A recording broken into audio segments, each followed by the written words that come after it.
Welcome, everybody. I'm so happy that so many people have joined us tonight. We're going to have a real treat in hearing from Dr. Isaac Kalvaria.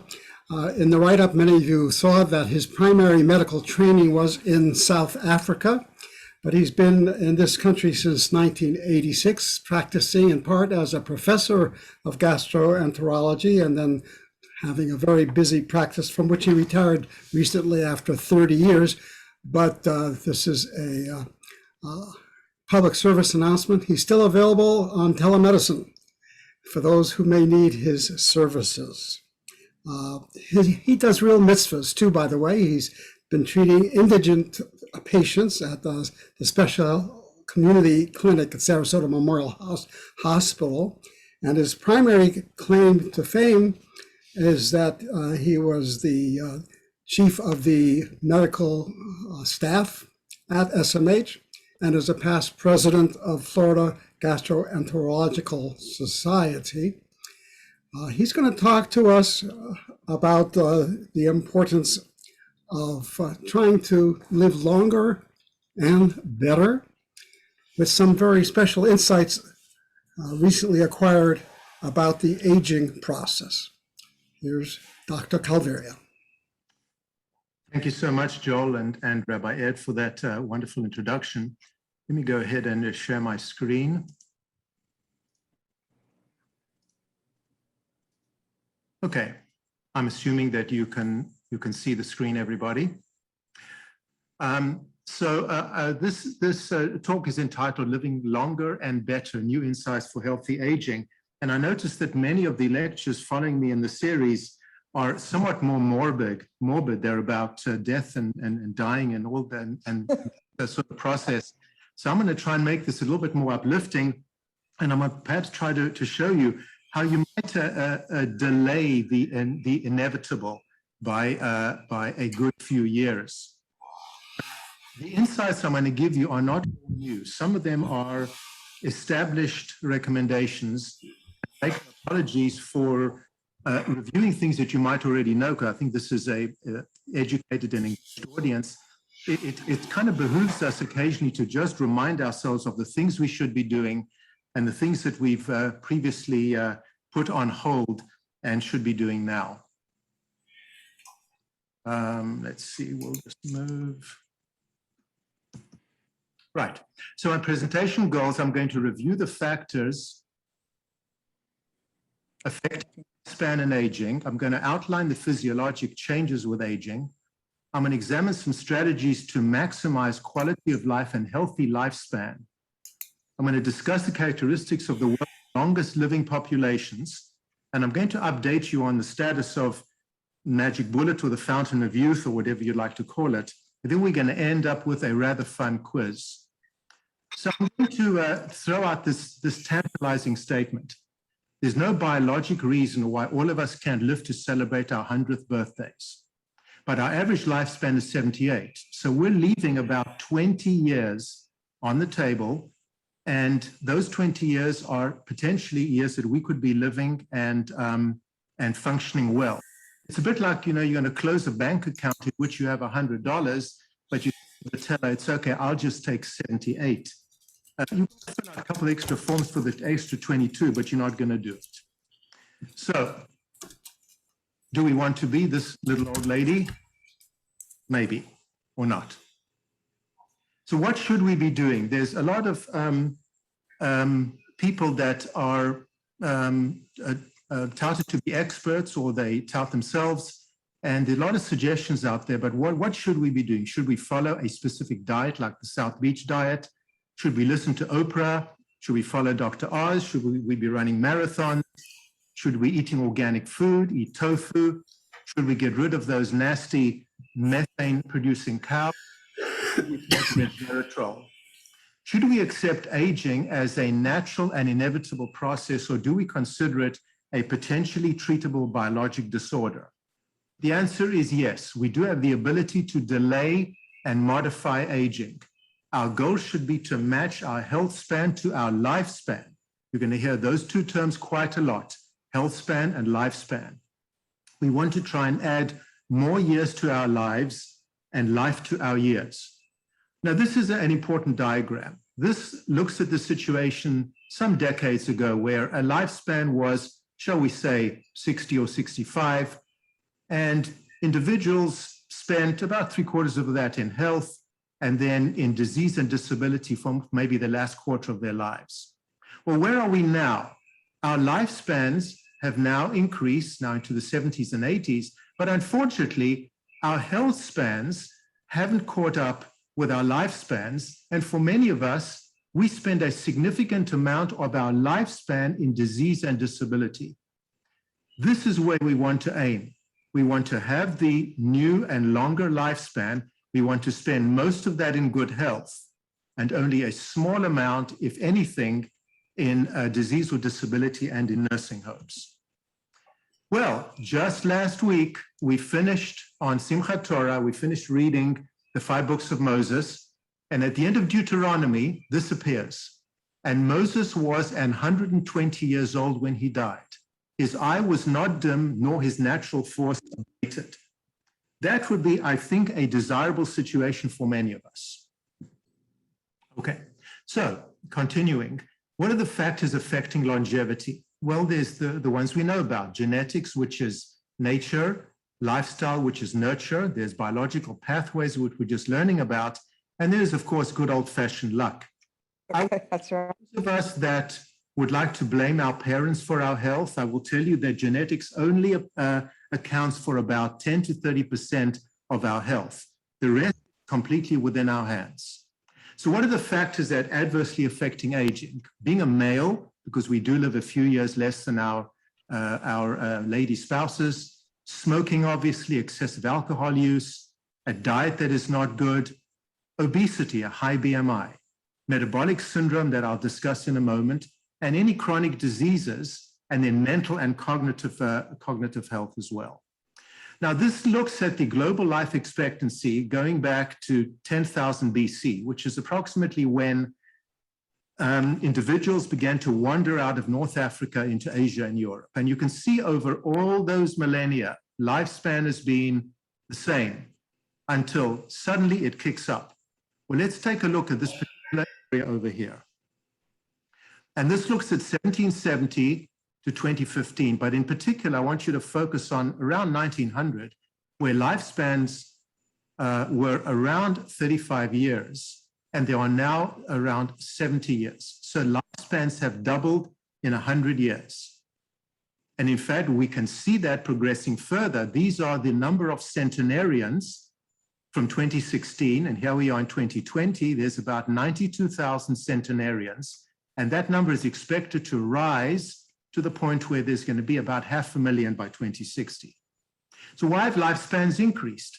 Good obstetric care, reduced maternal mortality, reduced infant mortality, advances in hygiene, water, sewers, pasteurization, antibiotics, vaccination, blood transfusion, improved trauma care, and other socioeconomic factors.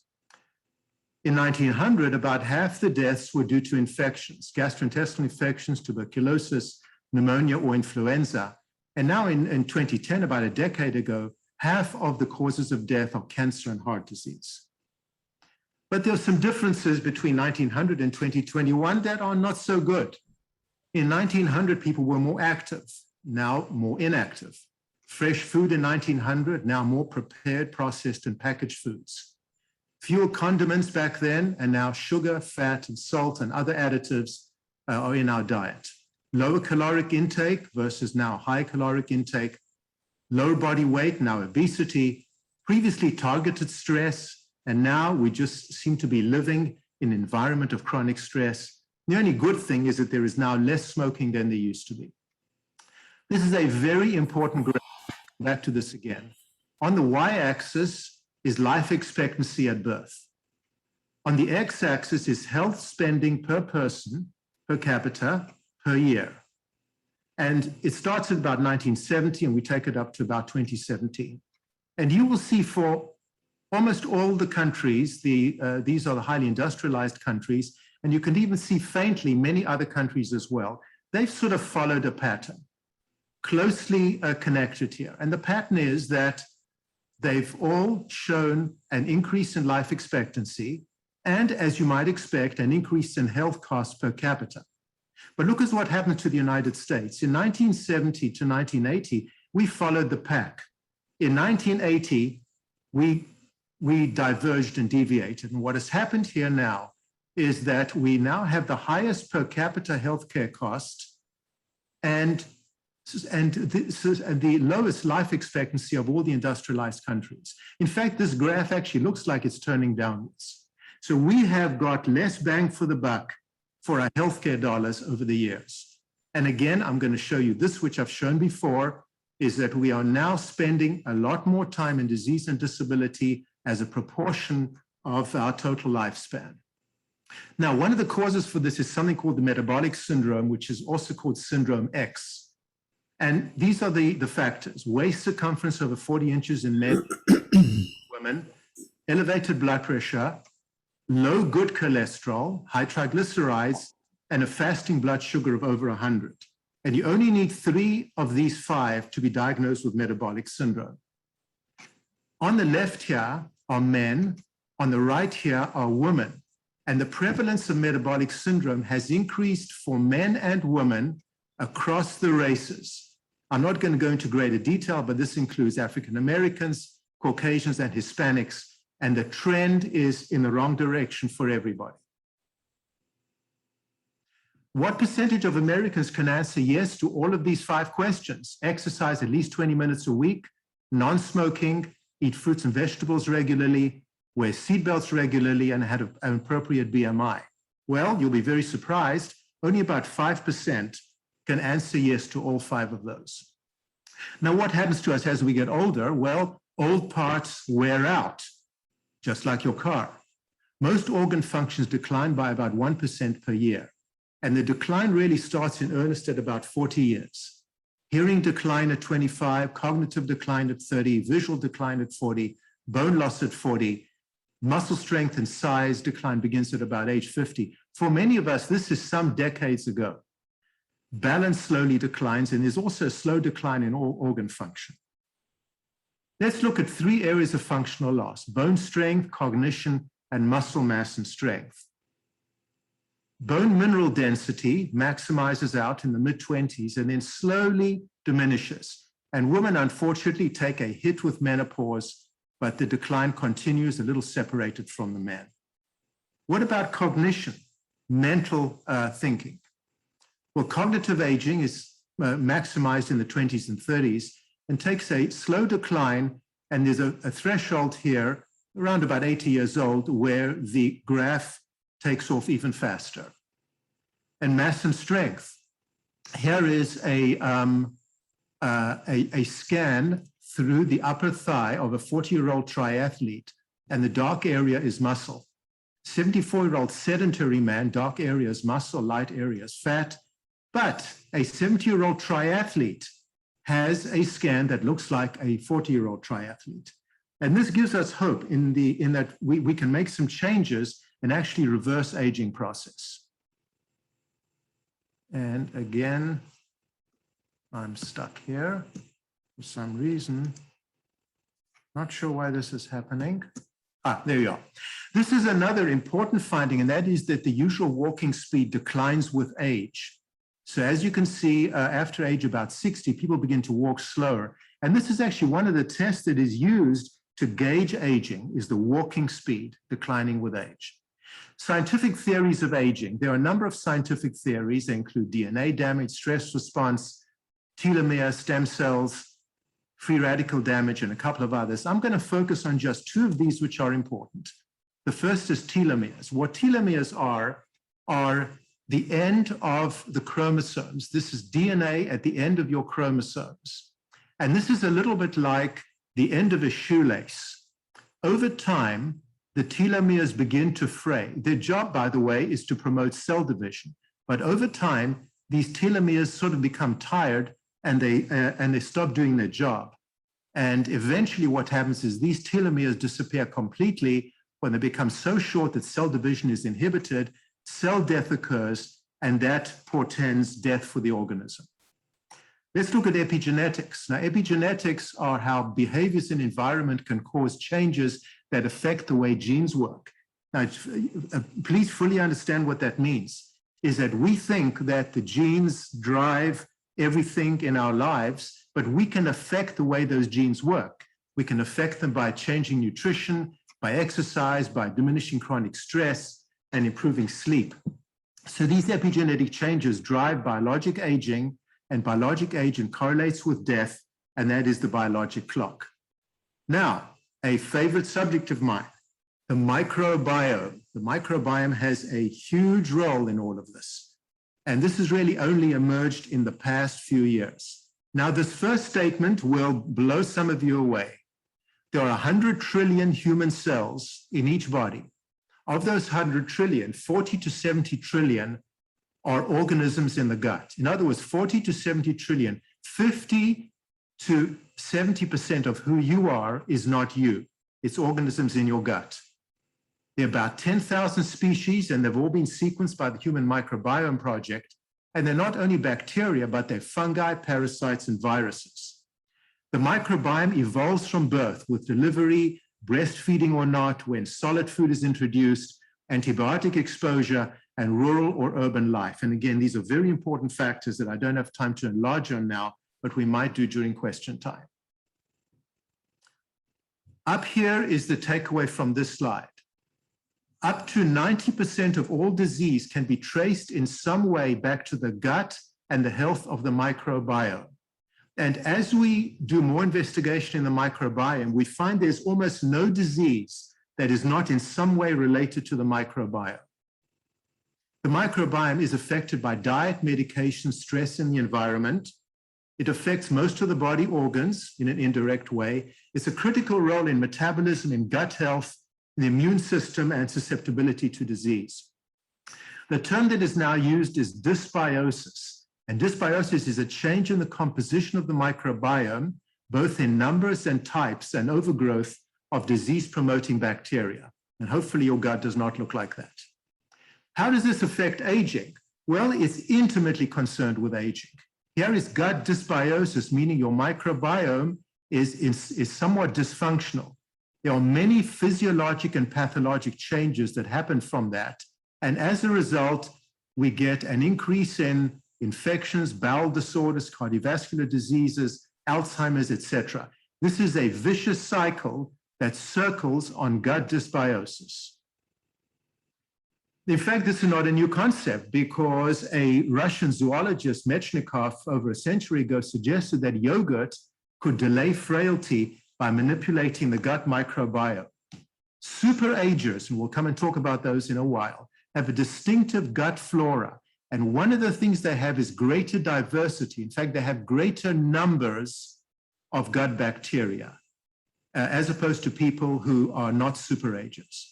Gut bacteria influence mitochondrial aging, and mitochondria, as you know, are the energy blocks of your cells. And the microbiome is affected by other strategies that can prolong life, including calorie restriction, metformin, resveratrol, and the Mediterranean diet. And I'm going to come back later and tie this all in together, and you'll see the relevance of this. But you know, where the rubber hits the road is, what do we do with the information? What do we do with it?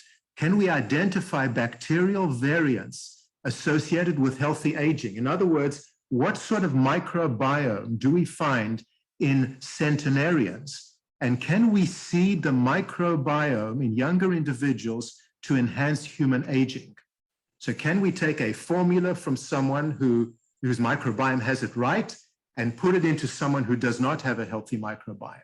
But there are challenges. In order to analyze the microbiome, you need to get a stool sample, and the stool analysis is not reproducible between labs. Big problem. Bacterial composition can change within the same stool specimen at different times of the day. Interpretation of results is not consistent. What is normal? And what do we do? How do we precisely personalize therapy for individuals? Do we use probiotics, for example? We can talk about those later in question time. Do we do something with diet? Or do we do fecal transplants? As some of you have heard about this, it's used specifically for a condition called C. difficile, but could fecal transplants make a difference? Well, there is a new concept which is spoken about by Dr. Mark Hyman, who is Chief of Functional Medicine at Cleveland Clinic. He talks about the concept of food as medicine. So there are foods that can be transformed by microorganisms to a natural source of probiotics, much more effective for the health of the microbiome than manufactured probiotics. So I've maybe burst the bubble of those of you that are taking probiotics, and we can come back to that later. What are these foods? Well, they're called prebiotics as opposed to probiotics. And they are foods that ferment in the gut and enhance good bacteria.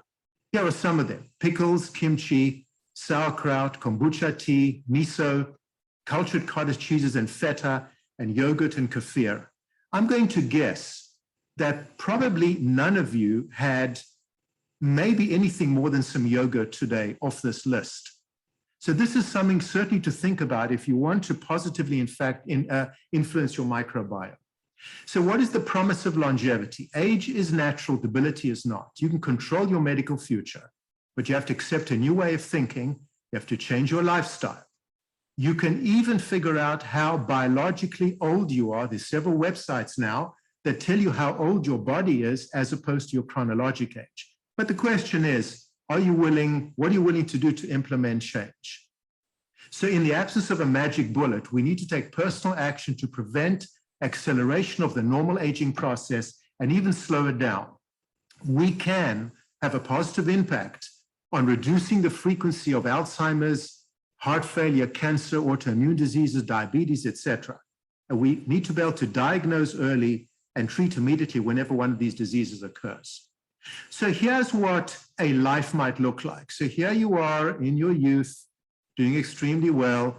You reach your peak in everything at about 35. And if you do nothing, it's a downward slide into disease and disability, and unfortunately demise at around 85. But you can do something and intervene and do the right things with your body and apply preventative care so that you basically delay your healthy lifespan. Now, this graph shows that you can begin doing it up here. In fact, you can begin anywhere on this line and you can change the course of your outcome. Now, of course, the magic bullet would be some sort of intervention. You'll notice this graph goes upwards. I mean, who knows how long we could live with some sort of intervention that we know nothing about yet. I'm going to now go through sort of my menu of ideas for living longer and better. And a lot of these, I will point out, are just common sense. Many of you know these, but I want to just reinforce them so that you can maybe change some things in your life today or tomorrow. We'll talk about nutrition and diet, obviously. We'll talk about the stable weight, a body mass index of 18.5 to 25. And this is a combination of your height and weight. Above 25 is overweight, above 30 is obesity, above 40 is morbid obesity. But I also want to shout out for people who are too thin, a BMI of 18.5 or lower. And there is a specific demographic where I've seen this in practice. These are 80-something ladies who have always taken great care of themselves. They've always eaten a healthy diet, they've exercised, but they are too thin. And there is a problem, in my opinion, and I've seen this time and time again, with being too thin as you're older. And we actually have begun to term this anorexia of the elderly. That's something that requires intervention as well. We'll talk about exercise. Clearly, smoking is a no-no. Limit alcohol. I'm not saying no alcohol, just limit. High quality sleep and listen to your body. Your body gives you messages, listen to it. Let's talk about nutrition and diet. And what is, in fact, a healthy diet? Fruits and vegetables, at least 5 servings daily, more than 20 to 30 grams of fiber per day. Now, I will tell you, most Americans eat between 10 and 20 grams of fiber per day. When I was initially in practice in Africa, practicing in the tribal areas, the natives, the locals, ate 40 to 50 grams of fiber per day. They lived off the land. This was not something really of their choosing. They were poor, and that's all they could get. But I will tell you, in that demographic, in that patient population, they had no colon cancer. They had no diverticulosis. They had no constipation. Those words were, in fact, not even in their vocabulary. Colorful plate, lots of different colored vegetables, legumes, nuts, seeds, whole grains, etc. Less than 10% of calories from sugar. Now, this sounds like quite a lot, but there is, in fact, a fair amount of sugar, even in items that you think don't have sugar. So there is, this should be a limitation, less than 10%. Less than 30% of calories from fat. Less than 5 grams or 1 teaspoon of salt per day. Salt dressing substitutes. Alcohol in moderation, and if you're going to drink, probably red wine for some resveratrol. Consider milk substitutes, almond, oat, coconut, cashew. Cold water fish. Now, I'm a big believer in cold water fish. These are the smash fish. Sardines, mackerel, anchovies, salmon, and herring. And these are fish that are seen predominantly in the northern climate in Scandinavian areas. Limit red meat, very important. At least 8 glasses of water daily. Polyunsaturated fats, coconut or olive to be favored. Sweeteners, favor honey, agave nectar, or stevia. Green tea, I think, should also be part of a healthy diet. Caffeine in moderation. Now, this has been somewhat controversial. It's been favored by some, disfavored by others. And like with everything in moderation, this is actually quite useful. What I mean by moderation is 2 to 3 servings of caffeine in the morning before 2 p.m. so you don't get a sleeping problem by being caffeinated late at night. And calorie restriction. I have gotten into the habit when I'm going out to eat, I cut the entree in half as soon as it's served to me and I put it away. It's out of sight, out of mind, and at the end of the meal, I don't miss it. Wow, we are now back to Simchat Torah. Less than a week ago, we finished the Torah and we started again with Genesis. And here it is in Genesis 1:29. And God said, behold, I've given you every herb-bearing seed, which is upon the face of the earth, and every tree in which is the fruit of a tree-yielding seed. To you it shall be for meat. How powerful is that? Right there in Genesis. Now, for those of you that are overweight, and I'll go through this relatively quickly, I'm not a great believer in things like the South Beach diet or the keto diet. Once you give an activity, a diet, a name, you are unfortunately doomed to fail. So there are rules. Again, drink at least 8 glasses of water daily, read labels, particularly sugar and carbohydrate, eat breakfast like a king, lunch like a prince, dinner like a pauper, and that is so that you can burn off most of your calories during the day. Avoid a significant size solid meal within 4 hours of lying down to sleep. As a gastroenterologist, this is often a lifestyle modification that I have to tell my patients, because when you eat late at night, it actually contributes to obesity and also contributes to acid reflux. Avoid snacking, portion control, intermittent fasting, again, a relatively new concept. And this is really in the process of being researched. There are some people that believe that a fast of, say, 12 to 14 hours helps you lose weight. So, for example, not eating between 8 p.m. and noon the next day. Again, it hasn't really been decided whether this is useful, but it's been put out there. Eat slowly, weigh yourself frequently, get back on the wagon as soon as possible. It is very easy to reverse a 5-pound weight gain, much more difficult to reverse a 25-pound weight gain. And again, caffeine and green tea. Spices instead of sauces or mayo, exercise, optimize sleep quality. As I've said, poor sleep is closely associated with obesity. Avoid second servings, choose smaller plates, and avoid buffets. Let's talk a little bit about exercise. Some rules that I follow that I found useful is try to work out early in the morning, no sooner than 1 hour after waking. Working out early in the morning gets it behind you, and you can enjoy the rest of the day, and actually is a little bit appetite suppressing as well. Why no sooner than 1 hour after waking? Because in the first hour after waking is the highest incidence of cardiovascular events during the 24 hours. So don't roll out of bed and get on your spin bike.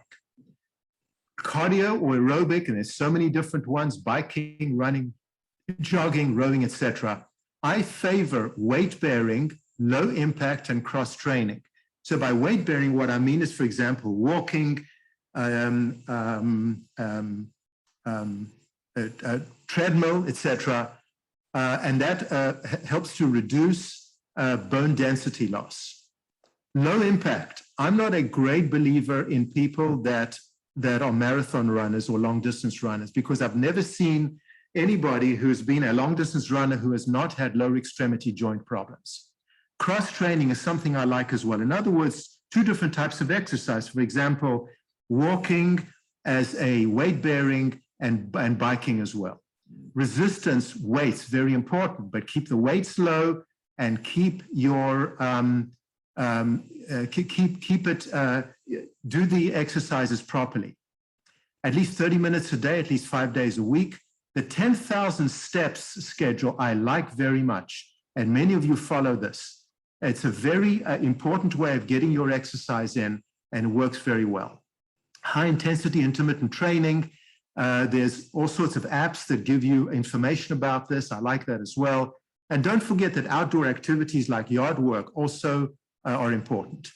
Core strength training. As we get older, we want to maintain strength in our core, which prevents us from falling. You want to do stretching for flexibility, practice balance, yoga, Tai Chi, and Pilates, fall prevention strategies. And this is something I just bought a few weeks ago. I bought a standing desk, and I'm now spending 3 hours a day standing where I was previously sitting. In fact, there's a little axiom that people are talking about that says sitting is the new smoking. So this is, I think, a nice thing to get for those of you that are on the computer a lot. And then I'll throw this in, of course, because sex encompasses everything that I've already spoken. Let's talk about high quality sleep, the chronic sleep disorders in more than 15% of elderly. Above age 65, there are changes in the sleep cycles with reduced rapid eye movement sleep. Very important to diagnose and treat sleep apnea. Many chronic medical conditions are associated with sleep disorders, and people generally have difficulty falling asleep and difficulty staying asleep. Early waking, by the way, is an early sign of depression. So pay particular attention if you consistently wake early. Now, other strategies that are important, and again, I'll just list these. Dental care, very important, particularly gums. Periodontal disease is common and is really a chronic infectious condition that can reduce lifespan. Eye health, skin health, and hearing health. Purposeful life, hobbies or volunteering. Maintain strong family, community, and religious group connections, and I'm going to come back to that later. Attentive driving. Comprehensive medical care, and all of these I'm going to deal with in a moment.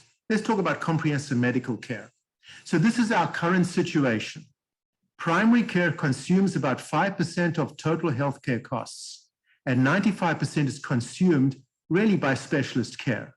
And this is, in fact, where all the costs are, and we'll come back to that again in a moment. This is a better paradigm. What one needs is enhanced primary care, so primary care will cost more, but because you've got primary care doctor, there's less referral to specialists and less very expensive care. So ultimately, this paradigm ends up costing the healthcare system less and maybe reducing the cost per capita of healthcare and bringing our life expectancy up in line with other countries. So healthcare delivery, William Osler, one of the original famous physicians, said, the good physician treats the disease, the great physician treats the patient. The delivery of optimal medical care is often to do as much of nothing as possible. And we coined the term back in Africa called masterly inactivity. This is not an oxymoron. It is actually the way we practice medicine to a great degree. The well-trained physician knows what to do. The especially well-trained physician knows what not to do. So let's talk about comprehensive primary care. You need a well-educated, well-trained, up-to-date primary care doctor committed to relationship-based care and uses a team approach. Your doctor needs time to listen, think, diagnose, treat, and prevent disease. And he needs to understand about treating complex chronic diseases, which are more prevalent as we get older. A proactive as well as a reactive approach. In other words, look for problems before they arise and manage them preventatively. What I'm talking about is direct primary care, retainer-based, or even in the new terms called concierge medicine. These are practices limited to no more than 500 to 700 total patients, 10 to 12 patient visits per day, 30 minutes or more per visit, so you don't get your 10 or 12 minutes with your doctor who's facing the computer. And I want to also dispel this myth. Many patients would prefer to not see mid-level providers like physician's assistants or nurse practitioners. I'm completely of the opposite opinion. These individuals can provide excellent care.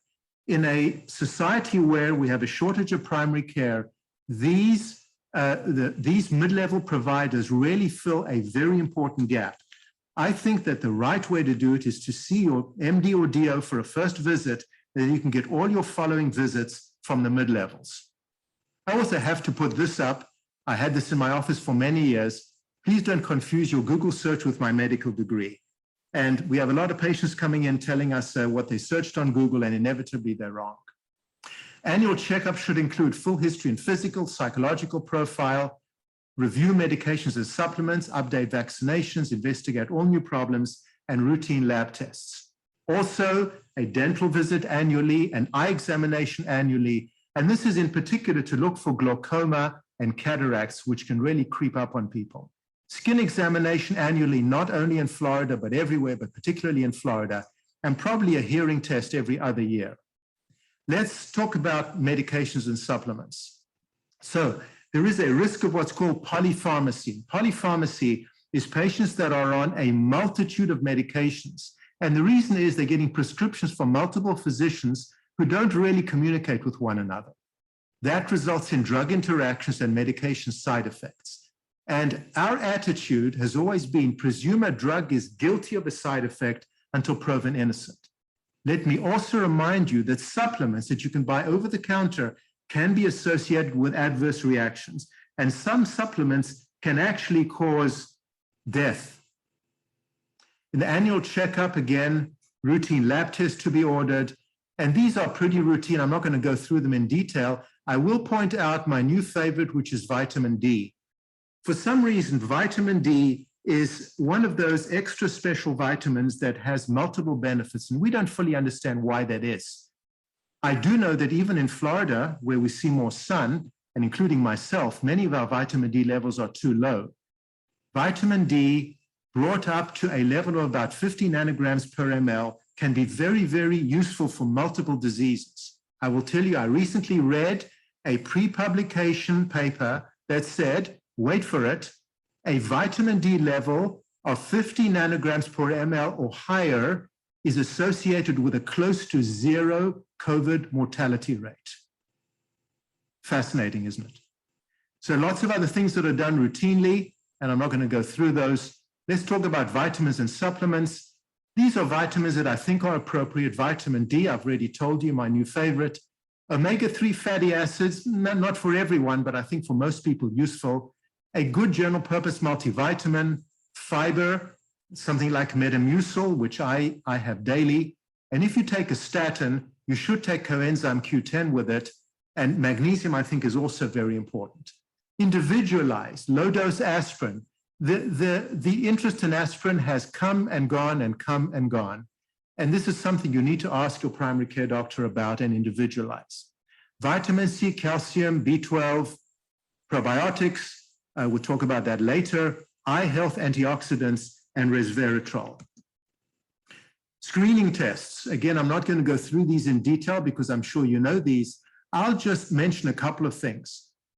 Us men are destined to get prostate cancer if we live long enough. In fact, the chance that a man has prostate cancer, the percentage chance is the same as his age, beginning at age 40.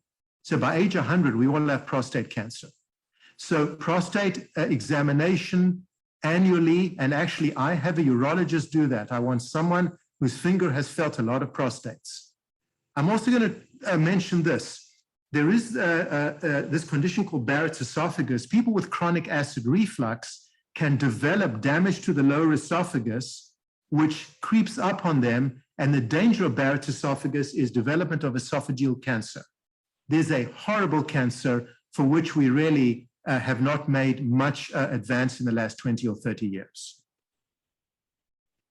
What other things do we need to do? We need to manage stress. We need to treat anxiety and depression. A lot more anxiety and depression in the past year and a half.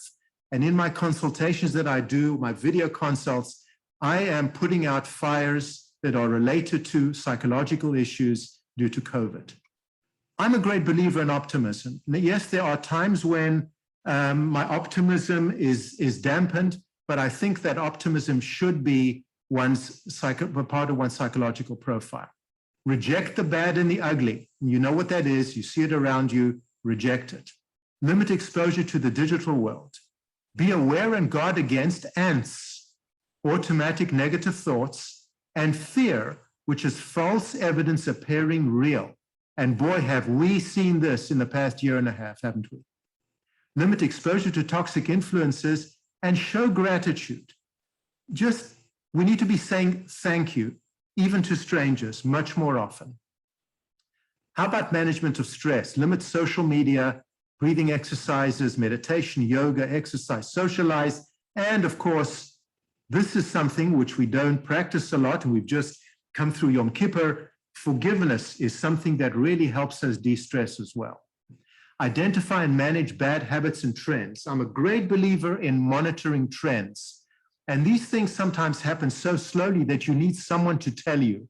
Like when my wife said to me, you know, you're not hearing as well as you did last year. One needs to pay attention to that and change, reverse bad trends and enhance good ones. Laughter, humor, very important. Socialize with like-minded people. This is incredibly important. I'm going to come back to that later. People tend to get good habits from those with whom they associate and bad habits from those with whom they associated. Smokers often smoke together. That bad habit encourages people to socialize with them. Be attentive to finances, because for many of us, our time in retirement is going to be as long, if not longer, than the time that we worked. So be attentive to finances, because something happens there, it can really destroy one's life. Identify and avoid false promises, be on alert for scams. Wearable medical technology.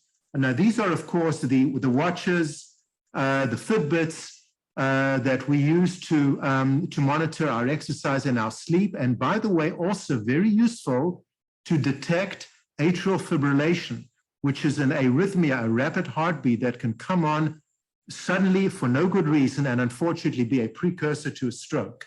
And wearable medical technology can detect that. Be informed, read magazines. We get magazines from everywhere, from AAA, from Costco. There are articles in there that are incredibly useful. Avoid dangerous habits. Need I tell you that? Hire help.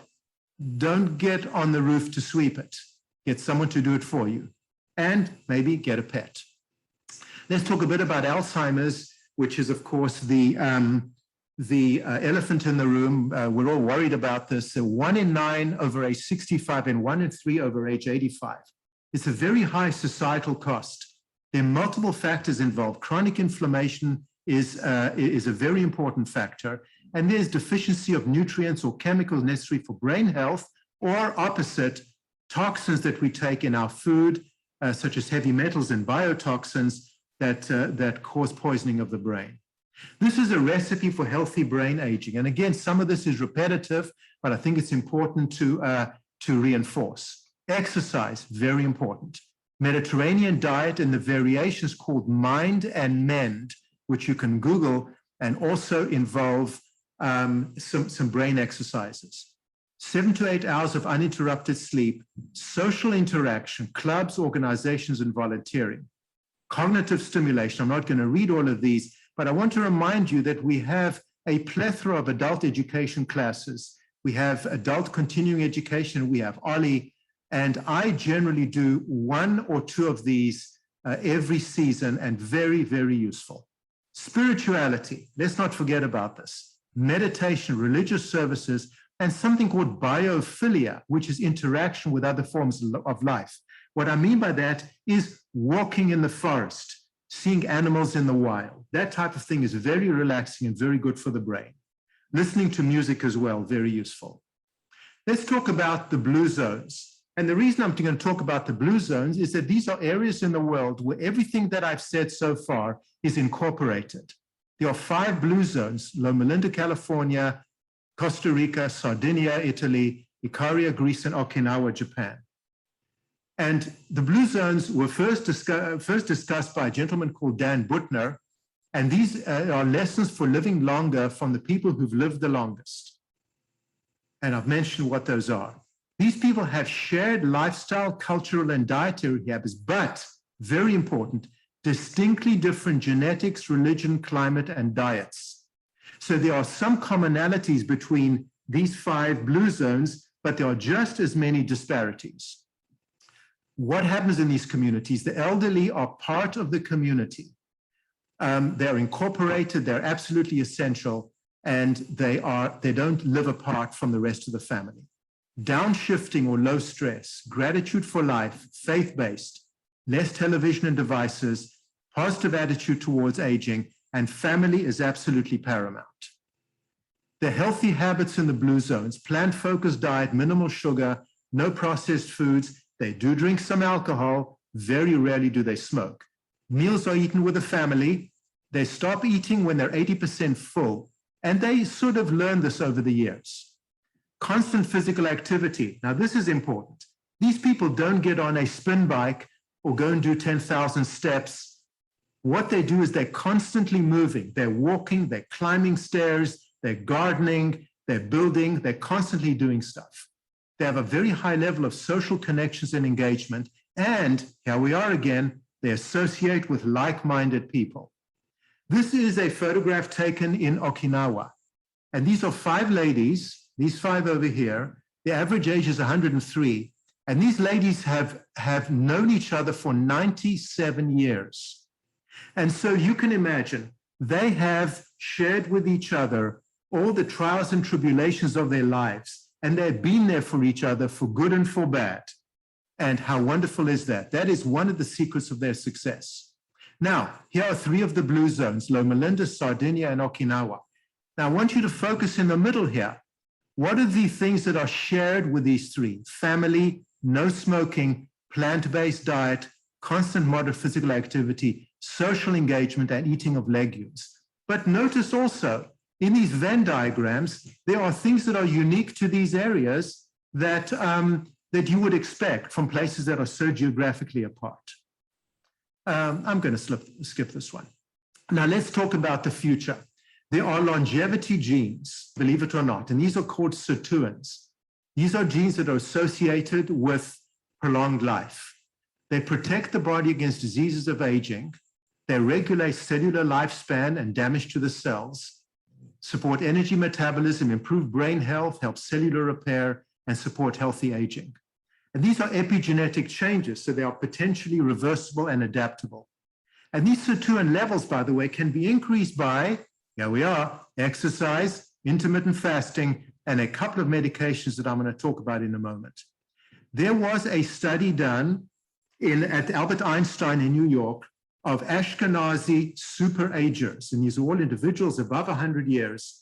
And Dr. Barzilai did the study, and he found that they had these longevity genes or sirtuins. And what these genes do is they improve energy levels, they repair DNA, promote healthy aging, improve insulin sensitivity, reduce inflammation, etc. So there are some pharmaceutical anti-aging interventions. Now, most of these really have not reached the light of day yet.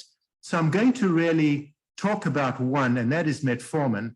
And metformin is an anti-diabetic medicine.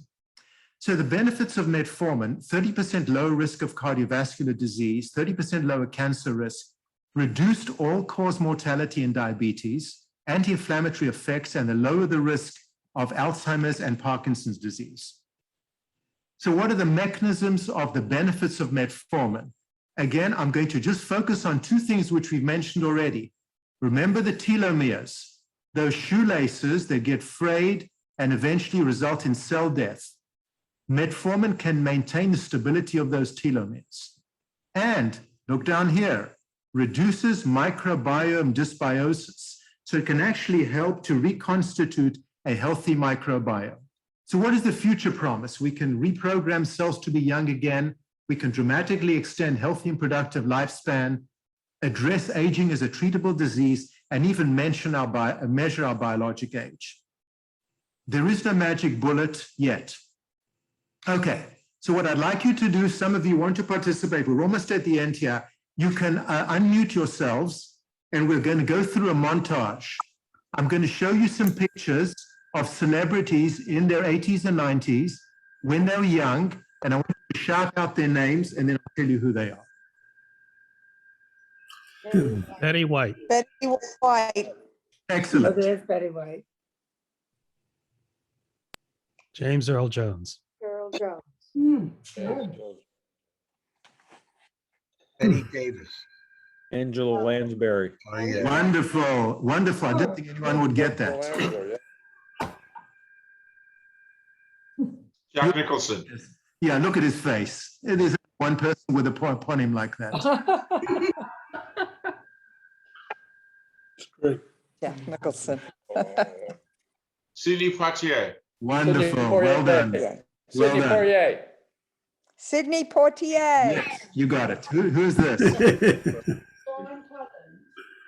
Who? Yes.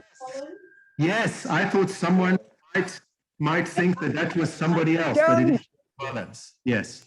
This is a little more difficult. Are there any Joan feminists? Baez.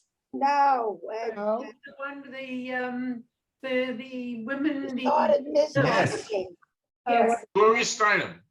Yes, well done. Well done. All right. And William Shatner. Who did us?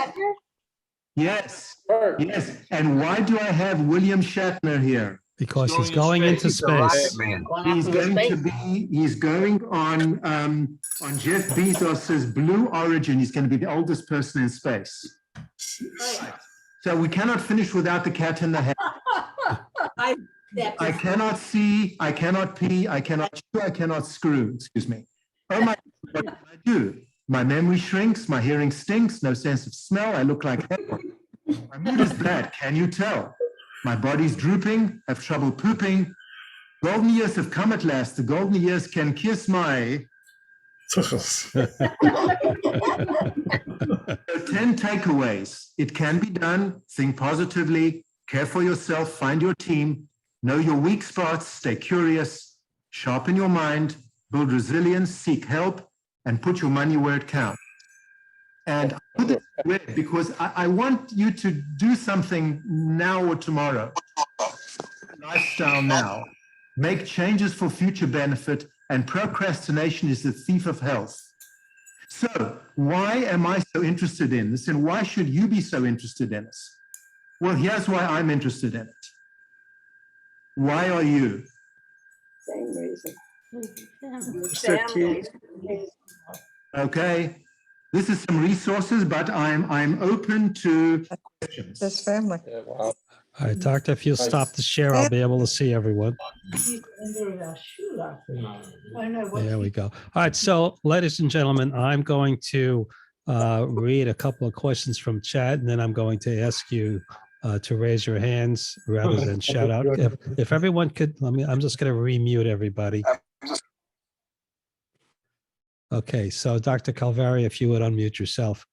All right, I've remuted everyone so that we can manage the Q&A better. I'm going to alternate between the chat and people raising their hands, and we'll do this for about 15 minutes. But before I do that, Dr. Kalvaria, this was, as we expected, a very, very rich subject and a wonderful presentation that we all enjoyed. I suspect we need a day for this and not an hour. Yeah, I hope I didn't overwhelm you, but I'll make the PDF available to anyone that missed Absolutely. And there will be a recording available. So I'm looking through the chat right now. How can we select medicines that don't mess with our guts? Well, it's difficult because the one class of medicine that will mess with your gut is antibiotics. Almost every antibiotic has some deleterious effects on the microbiome. And if you have an infection, you need an antibiotic. You know, you have to balance the risks and the benefits.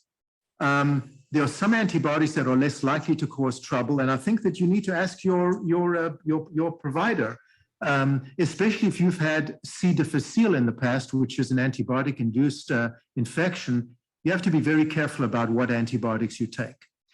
And many other medicines will mess with your gut. For example, medicines that are used for bladder control will mess with the gut. Medicines that are used, for example, some diabetic medicines have diarrhea as a side effect. So I think that it's sometimes a calculated risk that you have to take depending on the need for the medication. All right, and I'll take one more from the chat, and then I'll ask for comments, questions about metformin, which you mentioned. Sounds great, but I've read it can lead to neuropathy. Your thoughts on that? Yeah. So I mentioned metformin only because I wanted to mention some of the new research that's being done in longevity. And metformin seems to be at the forefront. Resveratrol is also at the forefront, but there are some issues with resveratrol with regard to the studies. So metformin, of course, does have some issues as well. And I think a couple of years ago, there were some issues where metformin actually had to be pulled off the market for a while. Again, one has to take the risks and benefits. We are not yet at a point where we can say to people across the board, take metformin and it'll help you live longer. It's not a magic bullet. And by the way, when there is a magic bullet, it's not going to let us off all the other strategies, lifestyle strategies that we need to follow. So I think one has to be very careful about metformin.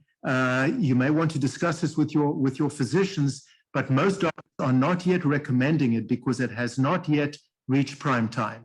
One of the issues, of course, is peripheral neuropathy, and the other issue is diarrhea. It commonly causes diarrhea, which is actually how it works. All right, so if I can see some hands, and I will call on you. And by the way, there are about half the screens where there's no picture. So if you are raising your hand and I'm not calling on you, unmute yourself and ask your question. I don't see any hands up. Any of the blank? Okay, go ahead, Barbara Simon's screen. Obviously not Barbara. Unmute yourself. There you The go. question, there are studies coming out of Israel now about supercharging the immune system as a means to overcome Alzheimer's disease by melting the plaque off of the brain. There's also studies coming out that this type of can also help reverse aging. Are you familiar with any of these? Yes. There's a lot of stuff coming out. By the way, Israel is at the forefront of all of this. In regard to the microbiome, by the way, Israel is way ahead of the rest of the world in analyzing the microbiome and being able to adjust it. With regard to strategies to reduce what's called the neurofibrillary tangles and the plaques, there is some new stuff being done. I read about it. I think it's still in its infancy, but it would be pretty remarkable that something like that is in the pipeline. We actually have one drug that was FDA approved for Alzheimer's a few months ago, and it was really FDA approved, I think, without very good data and evidence. But the Israeli work is very, very exciting. And as a follow-up question to that, have you read Eran Eliaf's studies on the microbiome? Yes, in fact, I heard him speak at a conference in Miami. I still have his lecture. So this was a conference on the microbiome about 3 or 4 years ago, and he was really the keynote speaker. You remember I said earlier that you can send the microbiome to 2 different labs and get 2 different answers. Well, they figured to get around that in Israel, and their microbiome analysis is much more accurate than anywhere else. In fact, I just had a microbiome analysis for a family member. So I'm busy trying to analyze that. And of course, I don't know how much I can trust it, but the Israelis are right at the forefront of this. Yes, Eran, I work with Eran at the Weizmann Institute. Yes, absolute superstar. All right, do we have any other questions? Looks Yes. like Naomi Schwartz, go ahead. Okay. Question, with the resveratrol, what are the negative effects of it? And then I have another follow-up question. Yeah, yeah. So resveratrol is very controversial. I just read some papers that were very, very positive about it. And there's a gentleman called David Sinclair, who is a PhD at Harvard, who is very much in favor of resveratrol. And subsequently, I read somebody else called Brand Stansfield, who debunked everything. So the thing with resveratrol is not only do we not know whether it's helpful or not, I mean, theoretically it could be, but the second thing is, what dose do you take and how do you administer it? Taking a capsule of resveratrol is apparently not that helpful. It needs to be taken with fat, and the capsule needs to be opened and the granules mixed in with fat. So I'm sure most people who are taking resveratrol don't know that. So I would be very careful with resveratrol. I think a lot of these supplements, people are taking them and they don't know whether they're working or not. They don't even know whether the source that they bought them from is legitimate or not. All right, and my second question is, where are you doing consulting work now? I do consulting for a company out of Texas called Second MD. And what they do is they match up people that look for second opinions with their panel of consultants. And these are nurses at Second MD, and they'll contact me and they will tell me I have a patient that would like to speak with you. And I guarantee to do that consult within 72 hours. It's done on FaceTime, and it is incredibly beneficial for the patients. And often I help to sort of send them in a different direction than where they're going. And it's called Second MD? It's 2nd.md. Second MD. All right, we have a question from the chat. What is functional medicine? I had slides on that. I must tell you, by the way. Hand is raised. I'm going back and forth between that and from the chat. Yeah. I had an extra 100 slides, by the way, that I didn't show. And a lot of them were on functional medicine. And I've actually received some training in it. Functional medicine, I think, is the latest and greatest new frontier of medicine. This is a type of medicine that looks at root cause analysis. So it goes back and looks at what caused what particular disease that you had, and how can we wind the clock back and make some changes so that we can change the disease that you have now. In addition, it also looks at prevention of disease. So for example, you've got certain things that you're doing, right or wrong. How can we change those in order to prevent you from getting a problem down the line? Traditional Western medicine is reactive. You take your symptom to the doctor and he or she treats it. Functional medicine is proactive. How can we prevent you from having problems? And there are actually functional medicine practitioners in town. There's somewhat of an antagonism between functional medicine, which is also called, by the way, integrative medicine. There's somewhat of an antagonism between Western medicine or traditional medicine, which is the way I was trained, and functional medicine. But the answer, as always, is going to be somewhere in the middle, someone who's got a leg in both camps. And I'm very much in favor of functional medicine. As a matter of fact, on my consulting, I practice functional medicine more than I do traditional medicine on my consulting. All right, Fran and Jim, you had a question. What's your opinion of probiotics? Oh, I was wondering when someone would ask that. So when probiotics first became in vogue a number of years ago, I was all in like everybody else. And then I started to see some issues, and here are the issues. The first thing is it's not a regulated industry. The FDA doesn't regulate it. So you have no idea what you're getting. You have no idea where it was manufactured. Could it have been manufactured in someone's garage? They just put a sexy name on it and put down some fictitious number of bacteria, like 50 million bacteria on a bottle that is called life enhancing. That's the first thing, you don't know what you're getting. Studies done with probiotics have shown that in many cases, there is no active bacteria in what you're buying. The second thing I want to tell you is that we don't know which probiotics for which person. How do you know if you have bad bacteria to that degree and bacteria down here that your probiotic doesn't actually make the situation worse, give you more bad and less good? And the final issue that I have with it is that I have seen some harm from probiotics. I've seen people get very sick from a probiotic that was not appropriate for them, and one couldn't even have predicted that ahead of time. The individual had an immune problem, and the probiotic was something that was yeast-based, and they got very, very sick. I will tell you, if you're going to take a probiotic, and I'm going to give you some names now because people ask me all the time. Align is my favorite, and culture Align, A-L-I-G-N, and Culturel. There is a probiotic called VSL number 3, which is incredibly useful for irritable bowel syndrome and for ulcerative colitis. But you know what? That's it for probiotics. I think you're mostly wasting your money and maybe hurting yourself. Rather use, as I said earlier, food as medicine. Get Okay. that right, and then you won't need the probiotics. Bottom Thank line you. here, bottom line here is don't buy anything from Dr. Feelgood's traveling medicine show. There you go. It would be Absolutely. snake oil. It's Yeah. snake oil. It's snake oil. Do we have any other? Time for one more question. Yeah, can I And- just verify, did you say it's 2nd.md? Correct. Yeah. The Okay, D is lower. Well, I don't think it matters. 2 lowercase second dot uppercase MD.